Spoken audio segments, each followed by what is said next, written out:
আসসালামু আলাইকুম রহমতুল্লাহ। Welcome to viral news BD. Viral news বিডির পক্ষ থেকে বাংলাদেশের সকল সরকারি চাকরিজীবী কর্মকর্তা কর্মচারীদের জন্য একটি মহাগুরুত্বপূর্ণ আপডেট নিউজ।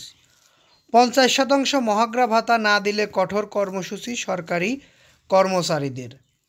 সরকারি কর্মচারীরা বলেন, যৌক্তিক দাবিগুলো অবিলম্বে মেনে নিতে হবে। প্রজাতন্ত্রের এই কর্মচারীরা নিরল স্বভাবে মানুষের সেবা দিয়ে আসছে, তাই আমাদের সঙ্গে এই বৈষম্য মানি না। সরকারি চাকরিজীবীদের বেতন বৃদ্ধি সহ নবম পে স্কেল চাই।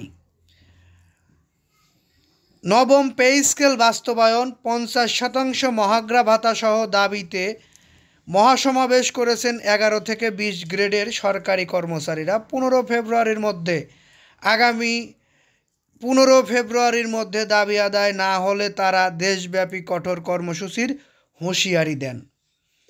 আজকে সকালে রাজধানীর কেন্দ্রীয় শহীদ মিনারে সরকারি কর্মচারীরা এই দাবি আদায়ে ঐক্য পরিষদের ব্যানারে এ দাবি জানান তারা।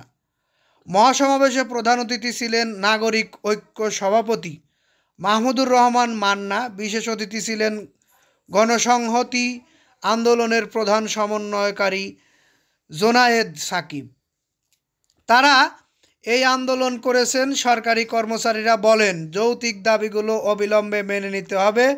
প্রজাতন্ত্রের এই কর্মচারীরা নিরল স্বভাবে মানুষের সেবা দিয়ে আসছে, তাই আমাদের সঙ্গে এই বৈষম্য করবেন না।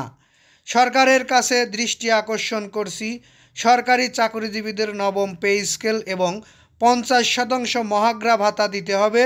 না হলে আগামী 15 ফেব্রুয়ারির পরে আপনারা সরকারি চাকরিজীবীদের এই কর্মসূচির বিষয়টি জানতে পারবেন। তারা বড় আন্দোলনের ডাক দিবেন বলে এইখান থেকে হুঁশিয়ারি দিয়েছেন।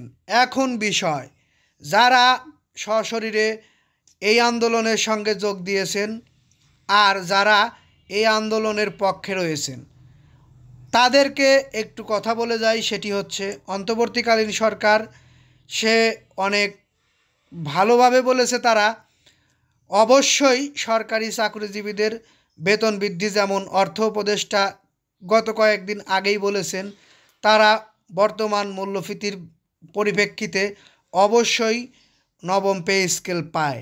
মহার্ঘ ভাতাও দেওয়ার কথা হয়েছে। একটু সময় দিতে হবে, এই সময়ের মধ্যে হয়তো নাও হতে পারে, তবে কথাবার্তা বলে বিষয়টি সমাধানে আনা অতীব গুরুত্বপূর্ণ জরুরি বিষয় বলে আমরা মনে করছি। এই বিষয়ে আপনাদের যদি কোনো মতামত থেকে থাকে অবশ্যই আপনারা আমাদের এই চ্যানেলের নিউজে কমেন্ট করে জানিয়ে যাবেন। পরবর্তী নিউজ পেতে, অর্থাৎ সরকারি চাকরিজীবীদের সকল আপডেট নিউজ পেতে অবশ্যই আমাদের এই চ্যানেলটি সাবস্ক্রাইব করে বেল বাটন অন করে রাখবেন। এই বলে এখান থেকে বিদায় নিচ্ছি। ভালো লাগলে লাইক কমেন্ট শেয়ার করবেন। আসসালামু আলাইকুম।